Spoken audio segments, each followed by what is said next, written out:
ordered a poster of a Judy Garland from her early MGM days. So I'm looking forward to getting that. I'm gonna put it right here on my wall. I'm not for the show or anything. I'm not trying to do it for the laundry cam to enhance the background. But if it partly shows up here, that won't be a bad thing. I just want to look at it. What is this Judy Garland thing I'm going through right now? Of course, I've always known of her, being a fan of The Wizard of Oz since I was a kid, but I think I never really discovered her voice before, the epicness of it. And so always been a real admirer of talent, especially that talent which doesn't care. Let me try to put this the right way. It's talent that doesn't really judge itself by an exterior standard. It does its thing. It's in its own world. Judy Garland had a voice that was pulled from somewhere over the rainbow. It is said that when Judy Garland sings, even God stops to listen. This was a voice that was real. It was true. It came from some depths or heights or something where few people can draw from. Most people, when they speak, when they sing, when they do anything, they have a filter. They run everything they do through a filter. How will people think? How will this sound? How does this rank? But Judy didn't do that. And great artists don't do it. The Picassos, the Picassos of the world, the Beatles, Frank Sinatra.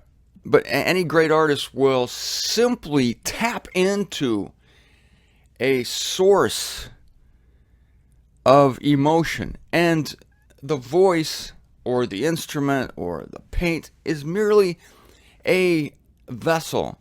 It's a vehicle. It's a means of expressing something so far down inside the well of humanity. And it comes out without a filter. And when it's very hard to do, it's probably a gift. It's all you can say is a gift. And when it happens, you can tell. When it happens, everybody knows, Jesus, something's happening here. This is unusual. When it can come out without a filter. And that's coming from a deep place, not from a desire to entertain you. I have a desire to entertain you. I have a desire to make money. I'm under contract. Da-da-da-da-da-da. You might be under contract, but when you can pull it from that space. When I see Jesus in the resurrection, I'm going to ask him if he's seen Judy Garland lately. Can you tell me where Judy Garland is? Ooh, I want to meet this woman. Anyway, I'll show you this poster when I get it. So, speaking of drawing things from a great depth and expressing it without caring what anyone thinks of you, let's talk about the earthquake of Revelation. Briefly, we can touch on it.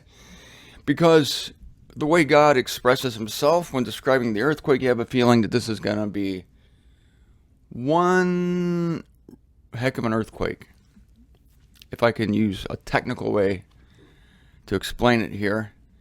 Highly sophisticated. I'm a trained professional. Studied the scriptures on my own for 45 years. And it's one heck of an earthquake. That's my educated opinion on the topic. The Unveiling chapter 16. I gotta get my glasses for this because my lighting is not ideal. You remember in the bunker, I had the bunker light. I wonder where that thing is. I still have the bunker light. I think it might still be in Canton. Might be in that top dresser drawer at Kelly in the room you have for me. If you find the bunker light up there, could you mail it to me? I could use the bunker light. Yes, the original, the actual bunker light from the bunker. Okay, now, and the seventh messenger. I'm sweating here. Sorry about that. If you're watching me I look pitiful on the laundry cam. And the seventh messenger pours out his bowl on the air, and a loud voice came out of the temple of God saying, "It has occurred." I think we talked about this. Yeah, I compared that to "it is finished," our Lord on the cross. And lightnings and voices and thunders occurred, and a great earthquake occurred, such as did not occur since humanity came to be on the earth.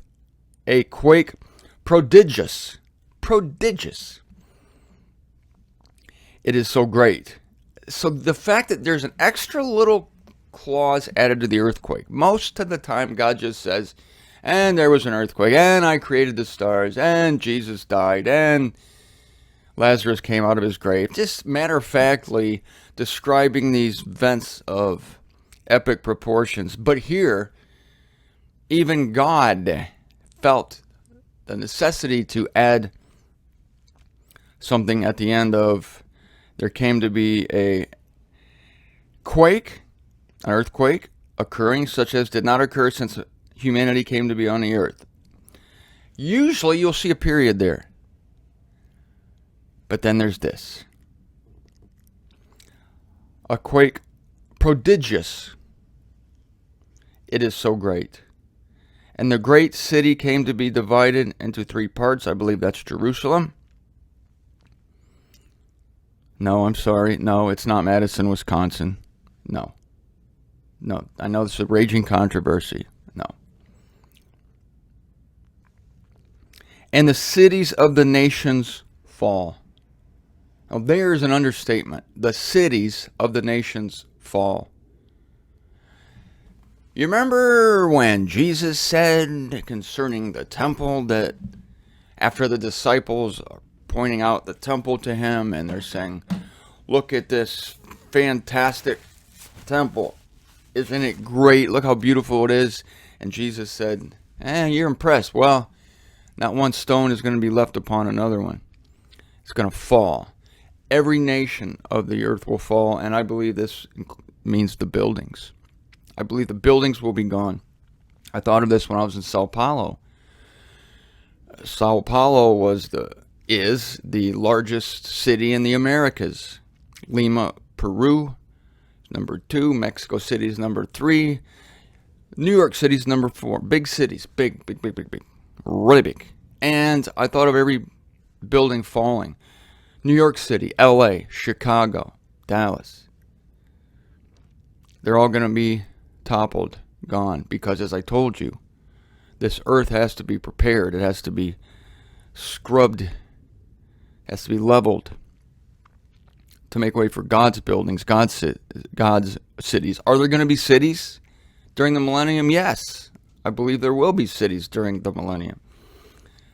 They are going to be inhabited by real people. There are going to be people in the millennium. If you have an iron club rule, you have to have subjects. And those subjects will be people. And they will live in cities. But these cities will be rebuilt. Well, you're right. I don't know that for sure. For instance, will Miami be in the kingdom? I don't know. Is it going to be the rebuilt Miami? I don't know. There might be markers.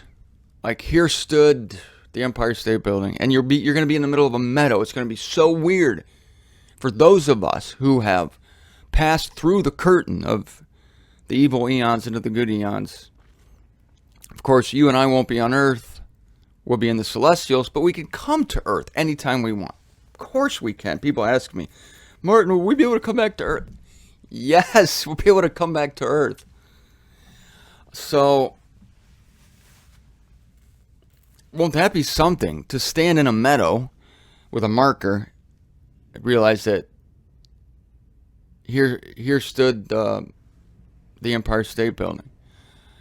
And you look around you and you're in Manhattan, quote, unquote, Manhattan. Or Sao Paulo. Oh, my goodness. Stand there and remember. So, that's going to be something. When God does that, yeah. And it's a humbling for humanity, you know. It really is. We're humbled because of all the great things we've built, the wonderful accomplishments, and there have been some impressive things. But I think they all come from God. I know they all come from God. God gives people a desire to build, gives them the talent to invent, gives them the creativity. And these things, going back to Judy Garland or artists, you know, I think this stuff is more apt to last than physical things. These are things of the spirit, really. These are, no, I'm not saying that people are going to be singing Ticket to Ride during the kingdom. I'm just saying that, what am I saying? Maybe I am saying that. Am I saying that people will be singing Ticket to Ride? She's got a ticket to ride. I may be saying this. Great books, great novels. Moby Dick, Huckleberry Finn.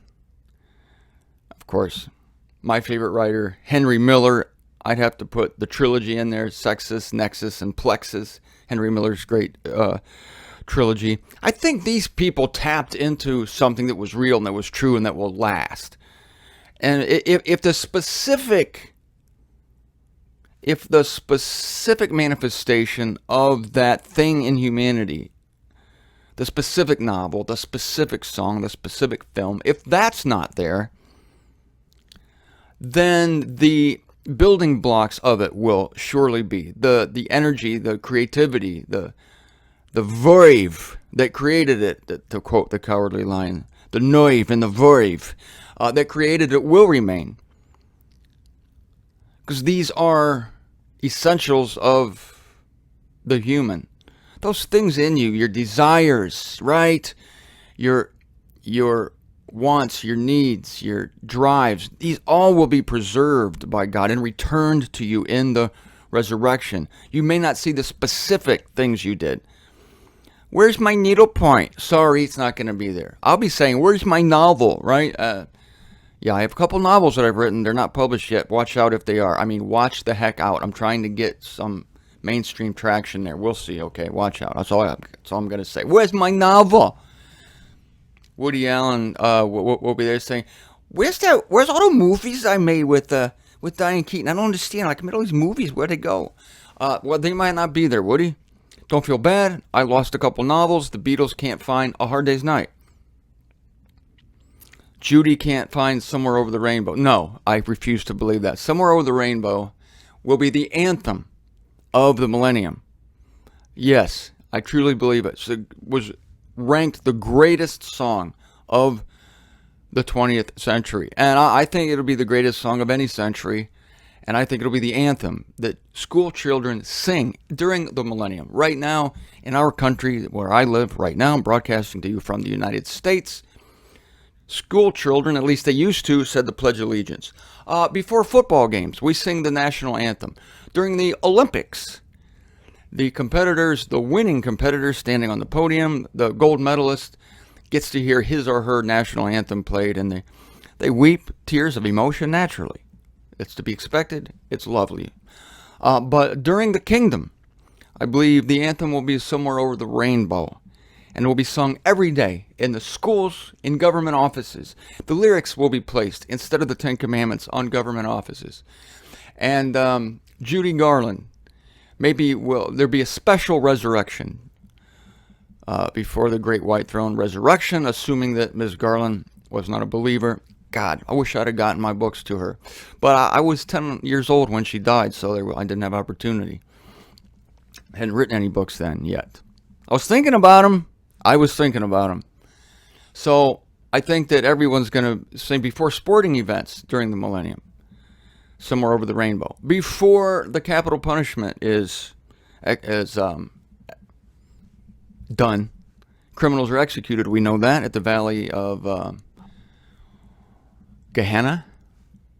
I think maybe Somewhere Over the Rainbow would be an appropriate tune for convicted criminals about to receive the death penalty. I don't see why that can't happen.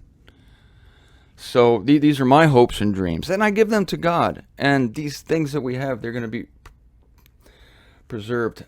Wow, look at this. I'm looking over at this text here, and I really meant to read the rest of that, the seventh bowl, because I wanted to comment on why people think that this earthquake is local.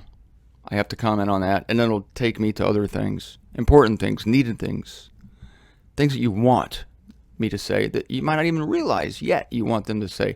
I'm sorry for my fingernails.